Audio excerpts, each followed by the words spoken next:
దానికి సేమియా ఏ గ్లాస్తో తీసుకున్నాను, పంచదార అదే గ్లాస్తో తీసుకుని యాడ్ చేసుకున్నాను.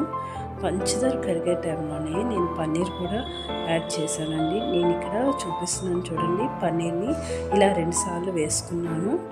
అప్పుడు అది నాకు సరిపోతుంది. ఇలా పన్నీర్ని తురుముకొని అందులో యాడ్ చేసుకున్నానండి. పంచదార కరిగేలోగా పన్నీర్ కూడా యాడ్ చేసుకుంటే ఆ పంచదార పట్టిద్ది. ఇప్పుడు ఉడికింది కాబట్టి సేమియాని పొయ్యిని కట్టేసాను. గ్యాస్ కట్టేసిన తర్వాత ఒక చిటికెడు ఇలాచీ పౌడర్ యాడ్ చేశానండి. ఏ స్వీట్కైనా దాని యొక్క టేస్ట్ ఒక డిఫరెంట్ టేస్ట్ రావడం కోసం చిటికెడు సాల్ట్ యాడ్ చేస్తే చాలా బాగా రుచి వస్తుందని మా ఇంట్లో మా అత్తగారు ఎప్పుడు యాడ్ చేస్తూ ఉంటారండి. ఇది యాడ్ చేసి ఒకసారి ట్రై చేయండి. మీకు కూడా ఒక డిఫరెంట్ టేస్ట్, ఒక స్వీట్ యొక్క వాల్యూ బాగుంటుంది.